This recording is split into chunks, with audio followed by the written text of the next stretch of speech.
Hello, friends.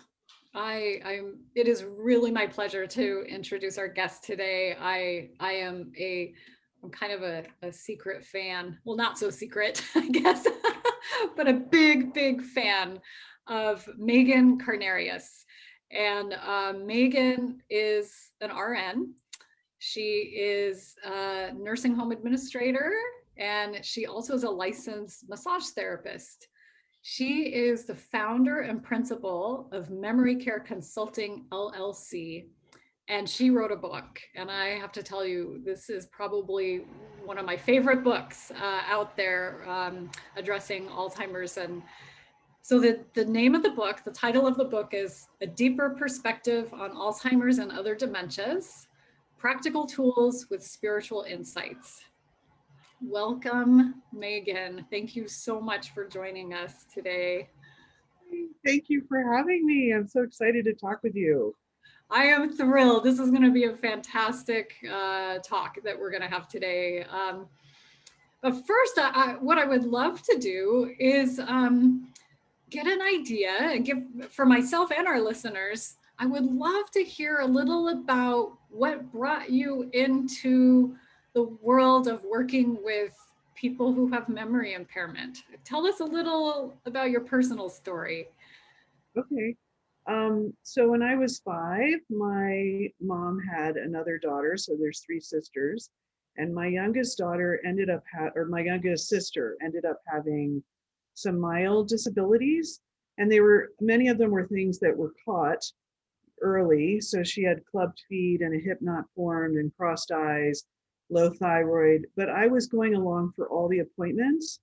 And I felt so bad because she would be getting blood draws every week and she was really difficult to get blood from and she would be wailing and I would be at the, like holding onto my mom's leg, sitting on the floor with each of these appointments. And I felt like it was unfair. Like I didn't really understand what was happening and I thought it was awful.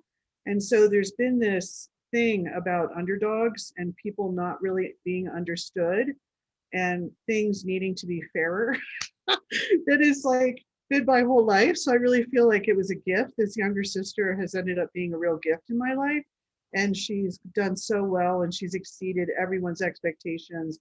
She just graduated from community college like 6 weeks ago with her associate's degree, and it's like blows us away.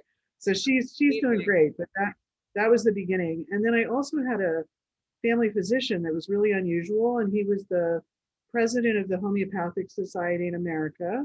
And he would go and deliver Amish babies in their homes because we grew up in Lancaster County. And he was a good friend of my mother's, and my mother was a mental health counselor.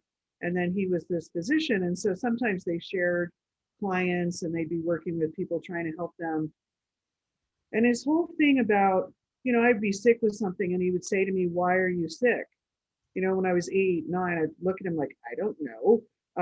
But it made me think about that. And so that line between what is wellness and when does something become unwell? And then how do we work with bringing it back to wellness or continuing it on and returning to wellness? What needs to happen with healing with people? So he ended up being the medical director of a residential school that was near where my family lived. And it's called the Camp Hill Communities. It's a worldwide network of residential schools for children and then farms and sheltered workshops for adults. And it's based on Rudolf Steiner and Waldorf schools. So if you're familiar with Waldorf schools, what I earned was a certificate in special education Waldorf teaching in that 4 years. So when I left high school, that's where I went. And it was going to be like a year off for me to figure out what I wanted to do with myself. But I found it so fascinating and really riveting. And I had a group of children that I cared for. So I was a direct caregiver for the school year, and I was responsible 6.5 days a week for these children. So I only had an afternoon off. So as an 18-year-old, that was kind of intense, between 18 and 21. And I earned $50 a month, and I was living with all these Europeans. And I ended up going to Europe for a year, working in some of these different communities. And I saw this amazing massage technique being used. And I really wanted to learn that. And so in order to get into that school in Germany, after I finished that 4 years, I went to nursing school so that I had a medical background as well as the special education background. And then I got accepted in the school in Germany. And so I went to massage school. So I lived in Europe for another 2.5 years. So that was a total of 3.5 years. And I went to the massage school and I also learned hydrotherapy. And I think it's an incredible modality. And they used essential oils. So all of those things were just part of what they did. And then I went to painting school when I wasn't going to massage school because they taught it like a month, very intensive, and then you'd have 2 months off. Month, very intensive, 2 months off. So I went to painting school, and I'd always had this thing: should I do art? Should I do psychology? What am I doing? So I decided to move back to Boulder after all of that. I'd grown up in Pennsylvania, but Boulder had the best massage school in the country. I wanted to get certified in the United States. And so I ended up coming to Boulder and I worked in the nursing home of how not to do everything. It was terrible. It was terrible. Yeah. And so I'm making phone calls to like Ireland and Germany and Switzerland, like, I want to get out, I want to go back as soon as I'm done with school. But I met this woman who was our HR professional for our building, our staff development person in this terrible nursing home. And she said, oh, there's a new company coming to town and they're going to have an Alzheimer's program. So it was the first Alzheimer's program in Boulder County that was secure memory care. And the company had done a lot of research on the East Coast. So they had all the best practice things in place really early. So this is 1989. I ended up interviewing and getting that position. So I opened the first memory care unit in Boulder County. Wow. And I ran that for 6.5 years. And they were already on the thing of you have to have a specialized design. You have to have staff trained on behavior and communication approaches. You need support groups for the families. You need ongoing education for everybody. You have to have a structure for the day. You need to have a really solid activity program. Like there were all these things that they had understood, needs to be in place. And I started working with a massage school to bring interns in to do massage with the residents. And I did aromatherapy programs for the residents and staff and wrote articles in nursing magazines and aromatherapy organizations. And then I started getting interns from Naropa University, which is a Buddhist college in Boulder. And so we had movement therapists, art therapists, chaplain interns. We had this like incredibly rich specialization in how do we create a better quality of life for people that are here. And in that era, there was still no medications for anything. Like they were using old-fashioned psychiatric drugs. They tended to use heavier doses. We were coming off the era of over-medicating people. So there had been some laws changed and facilities were really being corralled around stop restraining people, stop over-medicating people. How can we do that? What do we need to do? So it was really wonderful to have a space where people didn't know quite what to do with these people, but if I could use different approaches and therapies and try to help people have a quality of life that their families recognized, the resident relaxed into, the staff felt like they were being effective. And I'll just give you one simple example. So my unit was next to the Medicare wing. So that tended to have the higher acuity and nurses over there. And then we had my unit where people were still trying to get used to what is this? What is this memory care unit? So we would have people that looked as if they had headaches and they couldn't tell us. And I would be like, something's not right. And I called the physicians and I'd said, and this is always a great way to say it, well, I'm a nurse. And when I was in Europe studying, the nurses there use dry mustard foot baths to help people's headaches. And I'm wondering if you can give me orders for the residents that we can do dry mustard foot baths. And it causes accentuated vasodilation and then vasoconstriction in the lower extremities, which changes the blood flow to the head. So if it's a pressure headache from, blood flow or something's going on, it can really soothe someone. And it's also just a really lovely thing to do. So I started getting all these foot bath orders. And then the nurses got mad at me because they're like, I don't have time for that. I don't know what you're talking about. Why don't you just give them a Tylenol? Blah, blah, blah. And I'm like, no. And I was trying to help people understand you are the therapeutic agent. Your presence, your essence is something that makes a real difference to someone else. And if you give yourself a chance, this took 10 minutes, 15 minutes. And I taught them all about how to create relaxation so the person isn't making really any efforts at all, and how you simplify all your movements so you have the towel under the foot bath. When you pull the foot bath out, you wrap the person's foot, how you put lotion on it, all that. And then I started having the nurses coming to me and telling me so and so needed a foot bath order. It was hilarious. And so it was really great to give physicians something to do other than a pill, and give nurses something to do other than just passing meds. It was a really, really fun experience. So the company ended up making me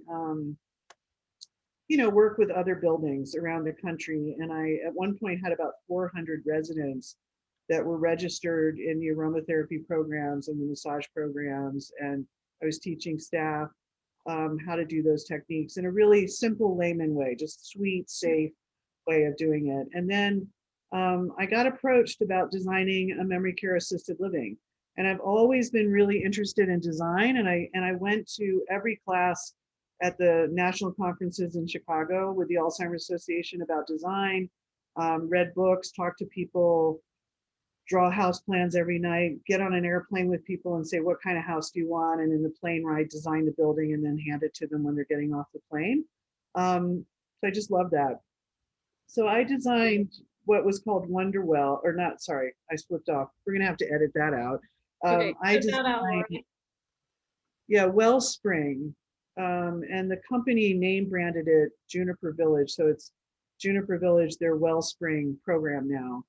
And we built 2 buildings from the ground. And I helped with all the design features and like really putting as many therapeutic elements in it as possible, and wrote all the policies and procedures, and then trained all the staff and held the executive director position, the nurse position, as we were turning that into who's the long-term person that's going to be there.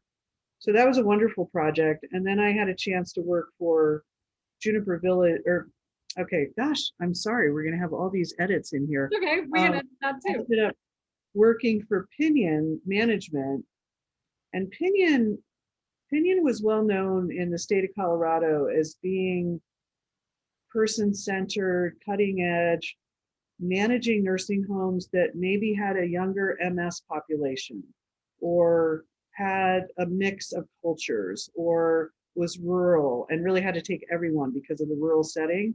So they were good at working with mental health issues in young people and trying to promote kind of award-winning best practices in buildings that might have been Medicaid and really didn't have a lot of funding, and trying to get the health department and the state to recognize good practice and reward people. So if there was more funding that could come to those buildings because they were doing a good job, how could we organize that? So the owner of that company, Jeff Jarebker, was really well known for some of those innovative ideas. So I ended up leaving when the buildings were built and everything was set up, and then being able to work with this management company. And they had about 25 buildings that they managed between New Mexico and Colorado. And I was able to help them with converting nursing home wings, remodeling them, building courtyards, and creating memory care programs, and then training all the staff. So I was their Alzheimer's specialist, as well as being their regional nurse. So I worked with administrators on quality assurance things and those regular things, but I was also the one driving all the memory care training. And I worked with the Alzheimer's Association on their education committee for 15 years and helped create conferences and do things like that. And then my mother ended up getting very ill. It was very challenging, and I was flying back and forth to Pennsylvania, and she was only 63 when she had a really severe stroke from having foot surgery, and they didn't give her a blood thinner after the surgery. So she ended up with a clot in her carotid and was paralyzed on one side. And we went through all kinds of things. It was like an odyssey for 9 years. And a company in Louisville, which is about 7 miles from here, was going to build building a building. And then the person that I had worked for, that HR person way back then, she called me and said, we're planning on buying a very poorly run memory care building. The building is solid. The building's a good building, good design, but it's been very badly run and they have 32 deficiencies with the health department. And so I ended up coming on board. And because I had worked for Pinion, Pinion had done monitoring for the health department. So when a building was poorly run, they would go in and help the owners correct the problems. And so I'd learned over and over again, what do you hit first? Like not getting overwhelmed, like how do you triage this and really make a difference? And so I went into that building and 90 days later, we had one deficiency. We got resurveyed and it was me not finishing all the care plans. It was a really intense thing. And my mom passed in that period of time. And I fell down the stairs and shattered my foot and I was in a wheelchair and it was just so incredible. But that was a fabulous experience for me running that building. So I ran that building for 14 years. Wow. Most of my staff was with me for 10 to 14 years, which was incredible. So we had this That says a lot. amazing team. And we had 52 residents, 52 employees pretty much. And then we had an adult day program. So I had 10 to 12 people that were taking turns visiting, and depending on what their life was doing, you know, how much they came and visited or moved in or whatever. And then I was giving lectures all the time. I would always do public lectures. I was doing things for the Alzheimer's Association, whatever. And I started having families coming up to me saying, you're really interesting in the way you talk about this, and we really wish you would write it down. Would you write a book? So they kept saying that. So I don't think of myself as a writer, but I have enjoyed it actually. And it took me 13 years, ridiculously, to write the first book. And so I was so grateful when it got finished. And I really felt like I made the effort to find that balance between this is so hard and there's grief and there's adjustments and there's really difficult learning, like sandpaper learning, where it builds your character, it helps you grow, but it rubs, it's really hard. But I also wanted to address what I was seeing. And I saw a lot of fallout blessings, positive things happening, people healing things from their life. And I wasn't hearing people talking about it. And I'm like, this is part of this picture too. Like there's so much life before we're gone. And why are we minimizing it this in this way, that people are declining and it's never ending funeral and my person isn't the way they were. And I was like, what? The essence of us is eternal. And that soul within us is a whole healthy self that's having a handicapping experience. So how do we continue to have a connection to that person? And there are just so many examples of that. So I was really happy with how it turned out, that I felt like, I think that got conveyed in a really respectful way, because I don't want to be Pollyannish. I don't want to minimize anything, but I also want to balance it. Thank you. Oh man, Megan, you said so much, and we're gonna deep dive definitely into more, because this is you know, I have to tell the audience, I told you this before we started recording, but when I met you, you were presenting at the Alzheimer's Association conference in Seattle. Gosh, I don't even know how many years, 8 years ago. I don't even know, but talk about refreshing your perspective and the things that you talked about. I felt like were exactly what has been missing from the conversation about Alzheimer's and dementia. And what I mean by that is exactly what you just addressed, is looking, I love the title of your book, because it's exactly, it nails it. And that is looking at the deeper perspective on what is happening spiritually, what is happening emotionally, what is happening on a whole nother level with not just the person who has memory impairment, but their families and the family unit. And talk about an important book and an important topic. This is really what is missing, I think, from the sort of mainstream medical conversation about Alzheimer's disease and dementia. I want to kind of bring back, because you said so many things. I was jotting little notes down here. One of the things that I want to highlight here is your experience in turning, first of all, the time that you were doing it, late 80s, early 90s, it sounds like that time period when you really got into, yeah. I can only imagine, because I know how it is now. We know how it is now, and how your hands are tied. People's hands are tied. Administrators' hands are tied. You know, all the state regulations and all the hoops that need to be jumped through. And so you miss so many facilities, even those facilities that truly have the best interests of their residents and their families. Their hands are so tied to try these new approaches, and because it takes time.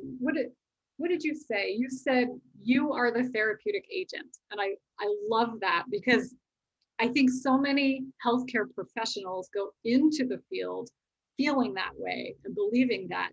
And by the time they're kind of spit out of school and onto their job and going through their programs, that gets lost. And so the fact that you were so intentional in building those programs and introducing outside perspectives and outside ideas and non-mainstream ways of thinking, I'm just blown away and so grateful, because that seed that you planted obviously is a ripple effect. It was a ripple effect to your residents, your families, your staff. It clearly was a ripple effect in you being recruited to continue the work. And now you've written a book that is going to influence people as well. And so, yeah, that's my little soapbox of gratitude for you and your work. But really, yeah, I want to emphasize how challenging that must have been in some ways, because regulations were changing to not over medicate people, to not restrain them. I remember when I was a little girl going to the hospital with my mom and hanging out in the nursing home. It was very common to have those wheelchairs that have the tray that snap on so no one can get out, and all of the practices back then. But you were presented with a unique challenge in not being able to use those tools, but also you weren't given a menu of solutions or ideas. You had to come up with it yourself, it sounds like. Right. And I think, you never know going forward. Like, you throw this thread out of your destiny and you get attracted to something, or something interests you. And people would look at me and like, what are you doing now? Like, what? You were doing special education. Now you're doing nursing. Oh, I get the nursing. Oh, now you're doing massage and hydrotherapy and painting. Now you're running an Alzheimer's program. And people couldn't get like, how does this all fit? But when you really look at what people with memory loss need, it was absolutely the correct things to be pulling together. Because when you have special needs children, they did not have this opportunity for a full life. They are starting out with things that are challenging them and difficult. And the thing that I love about the Camp Hill movement, it was believing in the whole soul and spirit of the person, and that in this incarnation, and it doesn't even matter if you don't believe in reincarnation, but if you just believe, how do we make this person's life experience the best it can be? So they wanted to take people out of institutions and bring them into a household with other children, with other people with special needs, and create community. And they wanted it to be as natural as possible. So having gardens and having houses in the woods, and going on adventures and eating organic vegetarian food. And they just were trying to expose the children to all kinds of things. And you look now at some of the research around ADHD and trying not to have kids eat too much sugar. Like, they were already years ago saying, we notice that our children do better on a balanced diet with lots of sunshine and all of these things. And so there were these tiny steps that they felt were really important. Like, who are you And what are you working inside on yourself? That is going to have an impact on your child. So even though they're in the next room in their little dormitory, if your shoes are thrown all over your room as an 18-year-old teenager working in that program, they're like, Megan, get yourself together. You are not together. And this influences your children. And I would be kind of like, what? Why would my shoes make a difference? But if I'm trying to teach my kids how to put things away when they're done with them, I have to embody that. So there were all these like little learnings along the way about what is it to be therapeutic? What is it to think about what is someone's next step in growth? And how do I support that step? And so what we're doing with memory care is we're revisiting that in reverse. So what are the things that we want to honor and emphasize and have people have those moments of joy with something that's been really familiar to them? And how do we make sure we're bringing it to them and that we're facilitating that? And I am so discouraged at times. I'm encouraged many times, but I'm also so discouraged by the lackluster activities that I see going on in memory care buildings and feeling like, what? I mean, there's so much stuff we could do that's really wonderful and fun. And I think sometimes leadership doesn't understand how amazing memory care can be, and that people sort of are okay with run of the mill and sort of, well, everyone's safe, nobody's oversleeping, they're eating, and I was having a whole conversation yesterday with someone I worked with for 14 years, and we were talking about the lack of really good leadership in these areas right now, and that COVID has impacted these buildings so much, and they're having terrible staffing crises, and then they feel they can't make expectations clear or make people accountable because they can just quit and go down the street.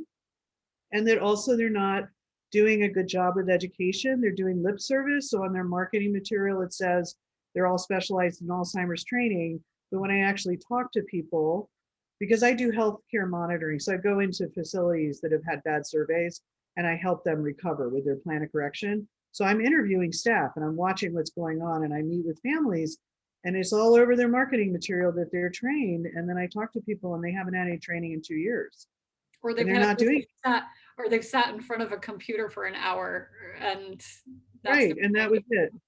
Yeah. And so it's just, I'm mourning that, because there were people that loved this work, that wanted to really do a good job. I think there are people still out there for sure, but I think they aren't really supported in the same way. And I don't think sometimes companies understand the traction of a passionate personality. So if someone loves what they're doing and they're trying to do a good job, the staff starts wanting to participate in that process.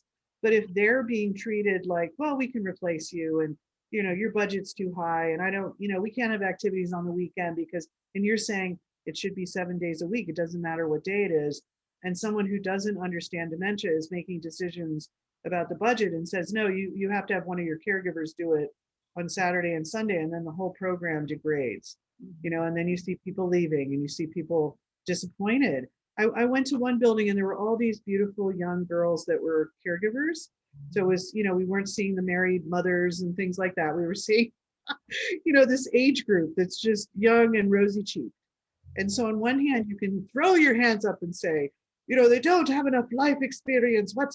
I cannot teach these people. On the other hand, it's like this pregnant moment of I could inspire, I could help them, I could get them feeling confident and competent. I could get them really excited about this amazing field, and the leadership wasn't doing it. And we had 150% turnover in 12 months.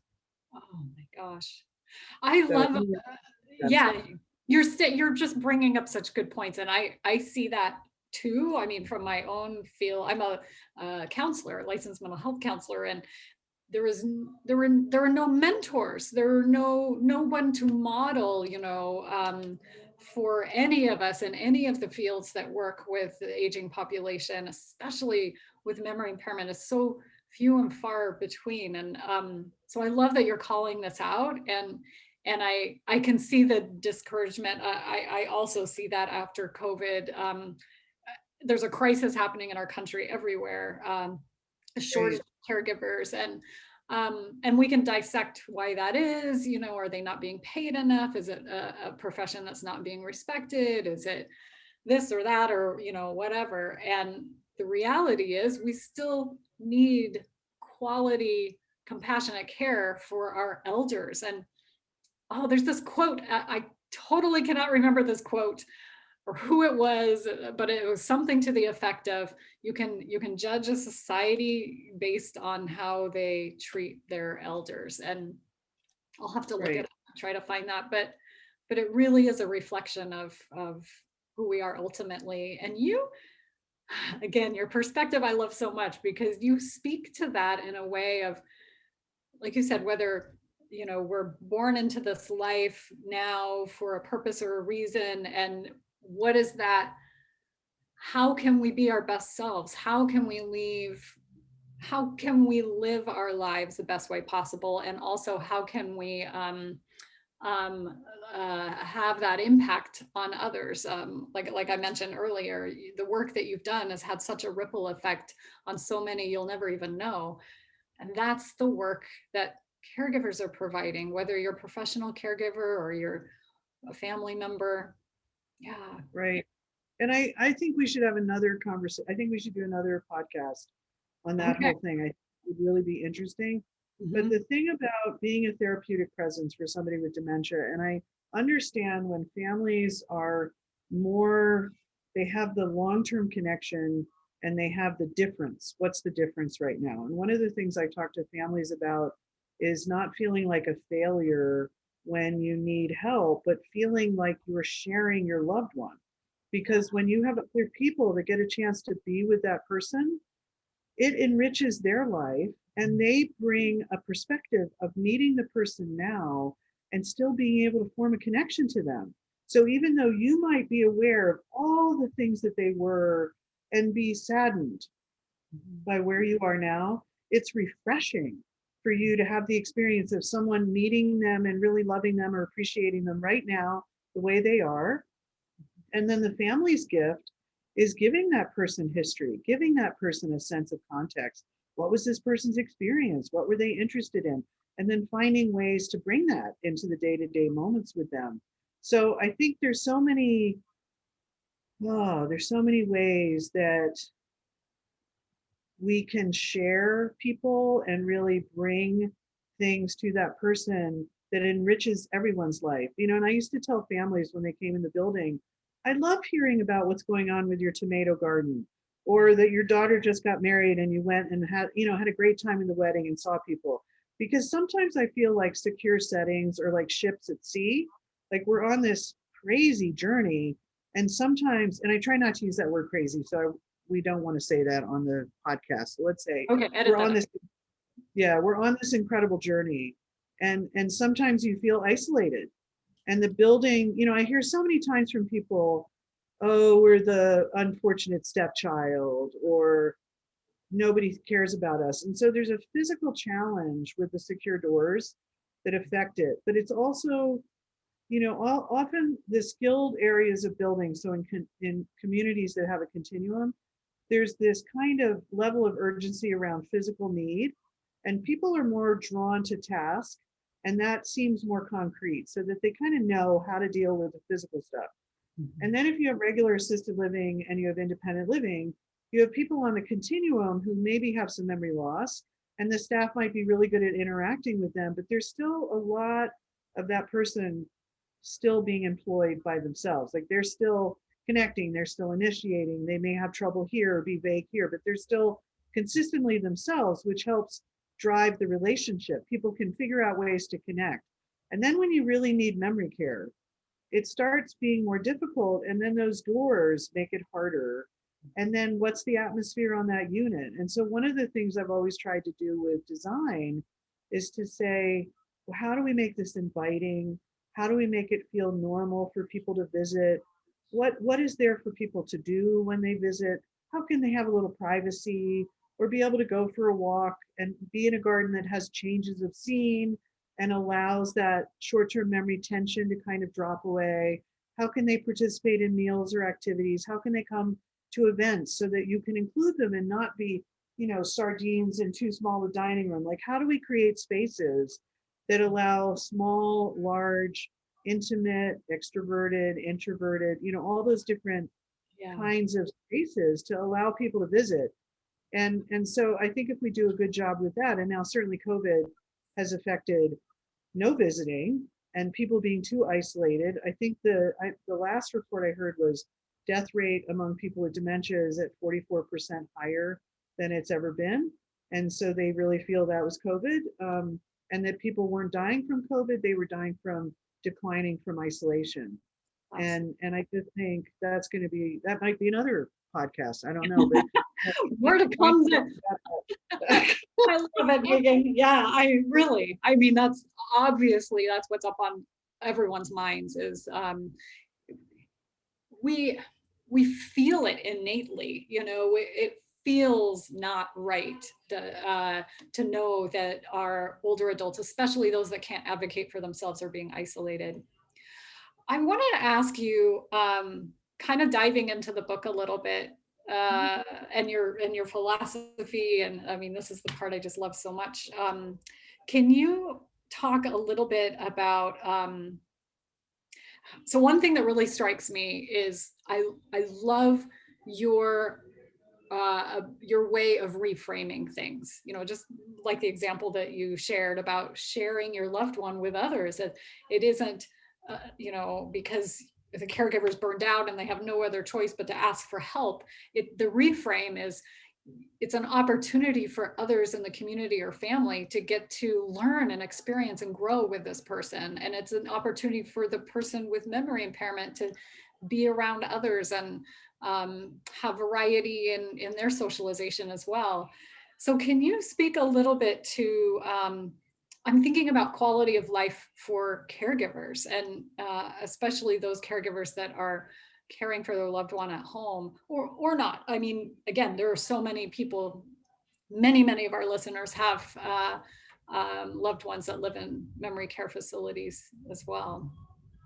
so I'm gonna talk about two different groups. So you have the spouses, and then you have family members or friends caring for someone. And when you have the spousal situation, what's more challenging in that is that they built the life together and they each had roles in it that they're familiar with that are very deeply embedded in the way they function. And if both people are aging and now this person has dementia on top of it, sometimes the spouse, even though they were at the doctor's office when the diagnosis was made, and even though they're experiencing it, sometimes it's very hard for them to stay attuned or aware of what's different, and they kind of find themselves slipping into how it always had been, and getting either irritated or very depressed. So it's kind of like the gnat that keeps bugging them. Like one simple example, I had a couple where the man always answered the phone in the apartment, like their whole married life, he was the one who would always answer the phone when he was home. And so he continued to do that when they retired, but then he started getting Alzheimer's and he wouldn't answer it, or he wouldn't remember who called. And she was like, answer the phone, what is that? Answer the phone. And then he would answer it like, who is it? I have no idea. And I said, can you just maybe answer the phone sometimes? Or can you tell your friends to say who they are and when they call, so that then he can let you know, because he's not being forced to remember that. They're saying, this is John Miller, and I'd love to talk to your wife for a minute. Can you get Mabel? Like whatever thing to instruct the friends. And then she just laughed. She thought it was so funny that it had never occurred to her that she could answer the phone or that she could tell her friends to say who they were. It was just a really simple thing, but it made a big difference. So I think looking at our patterns and kind of what we rely on, and if it's too much for you, so if he always did the shopping or always mowed the lawn, or there's something in there that's a job, to say, is that something I could ask someone to help me with? Mhm. Instead of feeling frustrated every time I go and clear off the snow off my car, could I ask my neighbor, when you clear your car, can you clear mine? It would just help me so much. And maybe you bake them cookies someday with your spouse and you take the cookies over. So this thing of like, how can I look at the roles and functions and what can I offload what is still really enjoyable to me, and then how do I work on my grief? So this anticipatory grief is a problem in the beginning. It's very scary, like what's going to happen? How is it going to happen? And so there's a whole thing about getting more present while sorting out the past, and then trying to visualize the way forward in a way that still really connects to the person's essence. So we're upset about all these different things that are going on, but this is such an example of impermanence, and impermanence is all around us. And so being pleased and happy that there were so many years that maybe were really good and that really went well, or there might have been some years that were rocky, and at this point you have a juncture where you can start thinking about things a little bit differently, and you want to honor the relationship and care for that person, but you may also start making plans for what will happen to me when this goes forward. And you could be released from something that you haven't figured out how to release yourself from, or you can deepen your connection in the present to find things that you also enjoy. So like an example is, sometimes when I would walk with my dog, he would just want to lay in the grass. And sometimes I was just like in a hurry, and I would stop myself and I would go, okay, I'm going to lay in the grass. And then I would stare at the sky. And then I just wanted to endlessly stay there. I mean, it was such a wonderful thing. And I just so enjoyed it. But life interrupts, and it makes you get up and walk again because you have an appointment or you have to do something. But the dog was bringing my attention to just be here, just feel the air, just smell the air, just feel the warmth, just be in that moment. And so there's a way in which, in the early stages, the person often is able to tell their stories, to talk about things in a normal way. They're having trouble with word finding. You have to figure out how much support, do I give them the word? Do I wait and let them find it?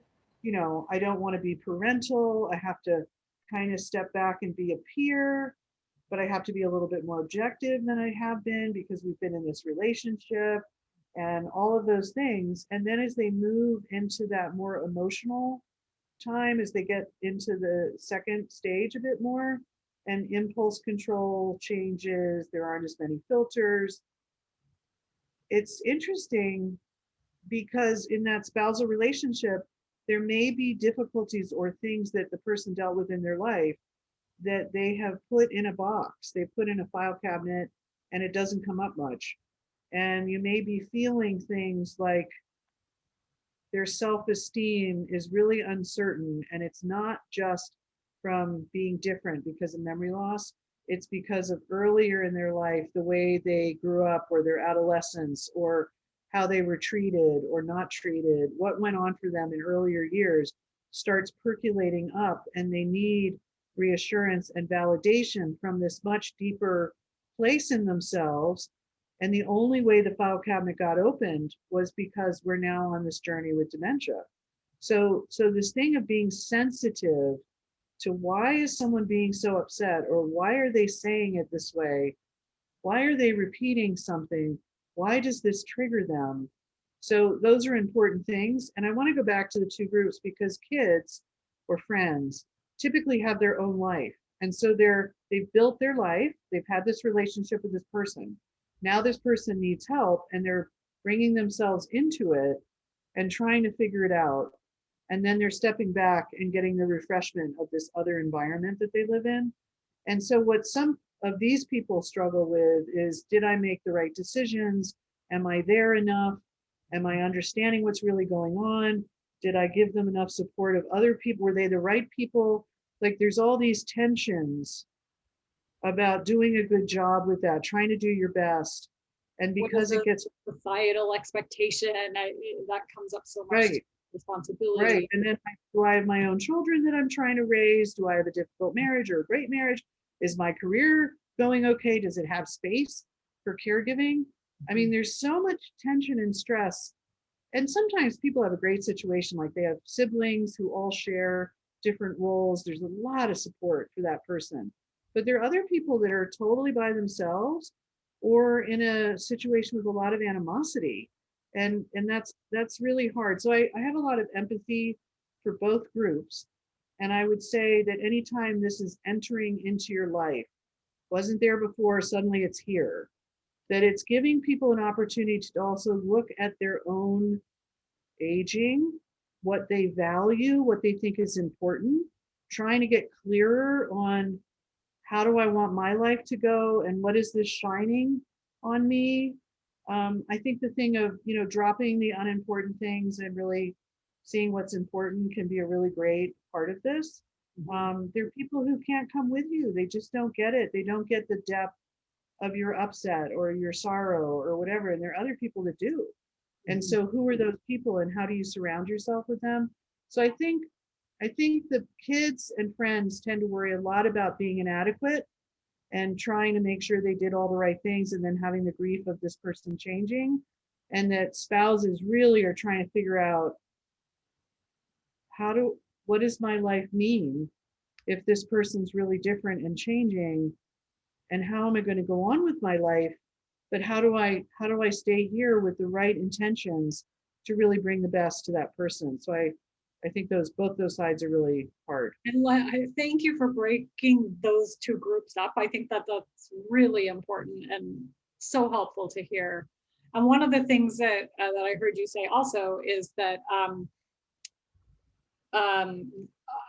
recognizing or honoring the person with dementia as teacher, as does that make sense? Like as they're teaching us so much. I loved your example about your dog, and we get stuck in the tasks and the to-do lists and the step by step and da da da, and to pause for a moment and learn from. I mean, if there's anything that we're learning from dementia, that is living in the moment. That's this sort of mindfulness, being present in the moment piece. And your book, yeah, your book really talked about that too. So yeah, maybe you can speak a little to that. Yeah, so I sort of have a joke because when I worked at Naropa as a professor in the master's in gerontology program, there are all these people that are searching, and there are people that have gurus, and they're, have a practice, and they love the idea of being off in a cave for 6 months and really getting in touch with themselves. And I would always say the guru's right in the living room. The person that you're taking care of is really helping you see things about yourself and about the world and about your emotions, that it's such an intimate situation caring for someone else. And there are these things that happen that you cannot believe the circumstance or what goes on, but you end up, it enlightens you in a way that's really authentic and really for you. Like you're right there, and then this thing happens, and then you're like, oh my goodness. And those gifts are treasures. So I used to talk about, we had so many teachers, like in the era of the elders we were taking care of, women often were nurses or teachers or moms. And that now we thankfully have more diverse options for women. But as they were aging and then taking on this dementia process, taking on the dementia experience, I felt like they were helping us all get master's degree in character. And like, how can I have more character and understanding in my life because of interacting with you? And that there were searing lessons sometimes that just you never forget, and it just changes you. And because of being in that position with them, you're available for those learnings. So I felt like if they, they've had this normal full life, and then they come up to aging and end up with a dementia, and dementia, averaged 8 to 12 years. But even if like the last 4 or 5 years you're working with them or being around them, and then they depart, like that thing of a final contribution. I'm sorry, you're gonna make me cry. Yeah. This final contribution that they make, like I've had a full life, but I'm still gonna give you these last gifts that are really about you as a person, you as a being in the world, and then I'm gonna go. And I feel like that's such an honor and such an incredible thing that they're doing, and that people would dismiss that and just see it as decline or decay or end stage or whatever. And Right. it's like, no, there's been so much stuff given Yeah. before they leave. It's just amazing. To be able, and this is what I think is so important, Megan, is that I'm getting chills, thinking about this conversation. But the importance of again reframing this disease and reframing people's experiences and how difficult that is. Like, I sit there sometimes and say, who am I to say to a spouse or a daughter or a son caring for their parent? And it's almost a setup for them because of our society or our culture or our medical model, or this is such an important conversation, and I think it needs to happen more and more and more so that people open to the idea of how can this be not only a gift but really part of your life journey, like looking deep within to why, the big questions, why are we here, what am I learning, what is my loved one learning and experiencing and moving through, and how are we're here together going through this thing. And there's more to it than just, like you said, decay or decline, or just Right. because somebody doesn't remember who they are or who you are doesn't diminish the innate essence of their being. Right. And they're still part of the human community. As Yes. long as they're here in physical, they are still part of the human community. And if they, an example was maybe it's an extreme athlete who then flies off the mountain and becomes paralyzed. And they end up with these two very significant experiences of being in a physical body, high skill, and then high kind of, wow, everything is more difficult and I have to work with that. And we have brilliant people who get Alzheimer's. We have people who were very engaged in their life. And so there's this difference that happens, but in the difference, is there something else that they can explore? So, there was a woman I worked with who started yelling fire, fire, fire, and running down the hallways, screaming and scaring everyone in the building. And when we called the husband, he's like, there wasn't any fire. I don't know what you're talking about. But then he called us the next day and he said, okay, I was remembering early in our marriage, she was driving a car with my mother in it, and she was in a terrible car accident. Wasn't her fault, and the jaws of life had to cut them both out. And my mother died next to her as they were trying to cut them out. And we sort of dealt with it at the time, but then we never talked about it again. So then the next time she was yelling fire, fire, fire, we realized that was what she was talking about, that there were all the ambulances, everything was there. We worked with validation, we brought her somewhere else, we let her have her feelings, we talked about the experience, and she really thought she had killed her mother-in-law. Like inwardly, she felt like she had caused her death. So she'd been sitting on that for like 45 years.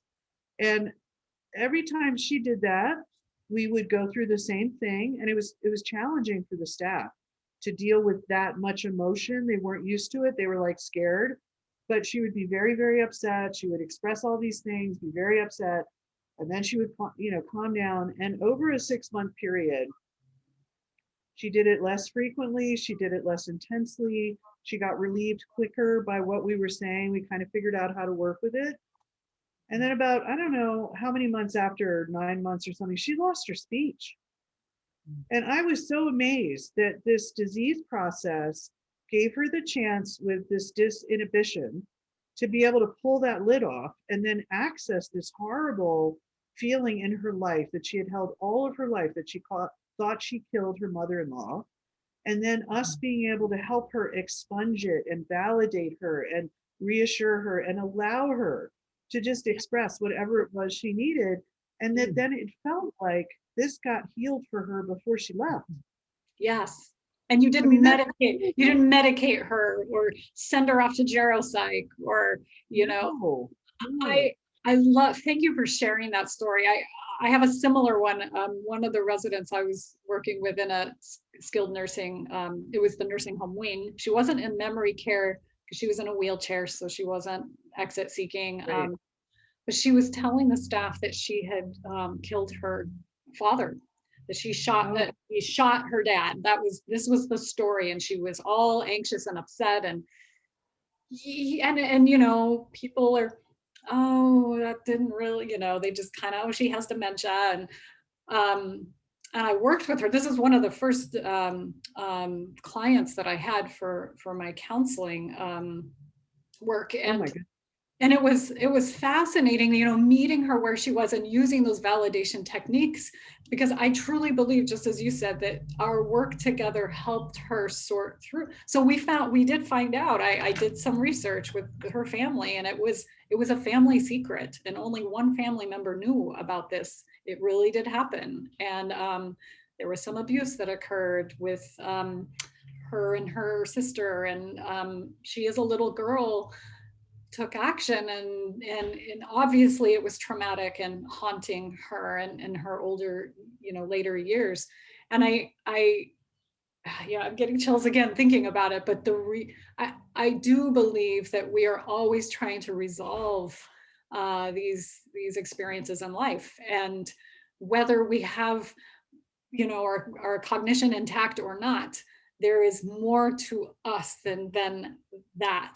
There is Right. felt sense that Right. still also needs to work through those things. And so yeah, what important work. And again, the importance of not just jumping to, the term challenging behaviors. And I always ask families, or professionals even, who is it challenging for? Is it Right. challenging for the person that has memory impairment, or is it challenging to the caregivers?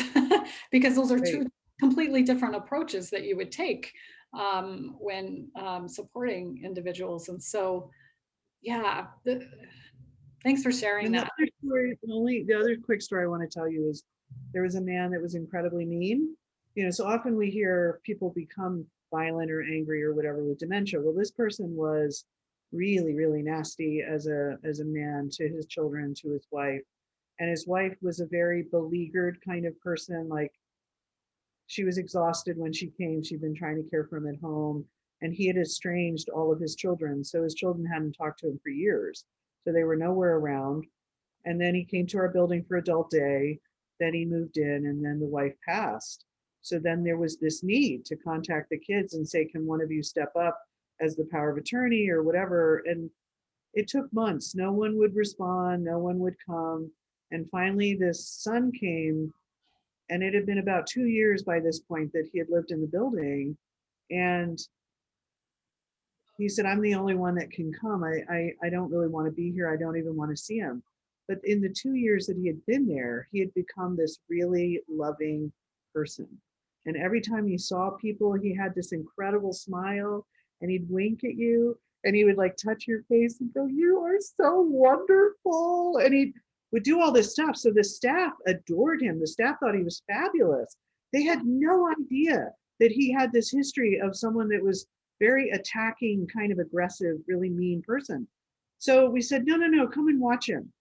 So he came and watched him, and then he worked up his nerve to visit him. He came another time, and you saw him like physically, like waiting for the shoe to drop. He thought his dad was going to start yelling at him or whatever.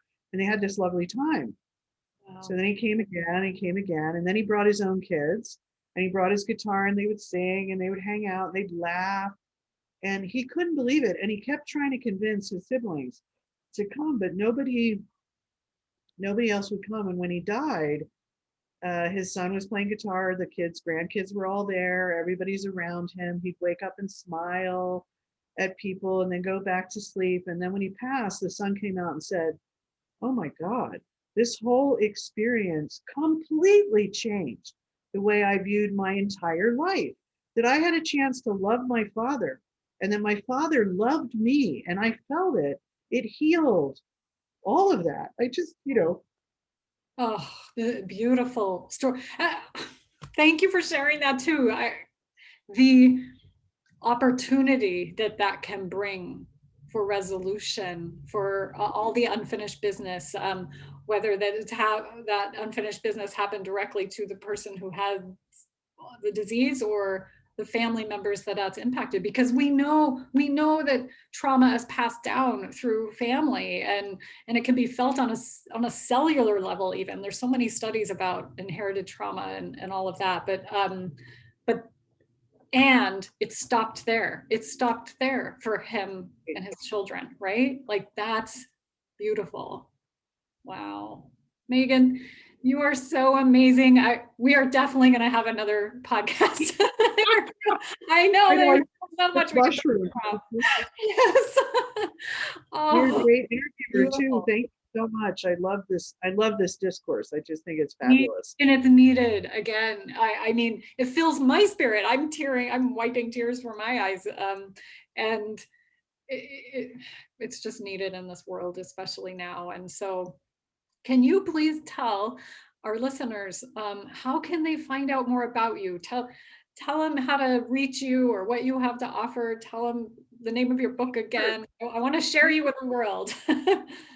Yay, thank you. So the book is a deeper perspective on Alzheimer's and other dementias, practical tools with spiritual insights, and it has my name, Megan Carnarius.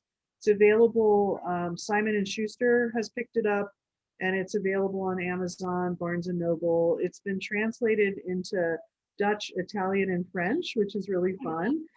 And I have read it for Audible. So if you want to hear your books instead of reading them, you can listen to me on Audible on the book. Read it. You read it. You Yeah. did. Oh my gosh! I can't wait.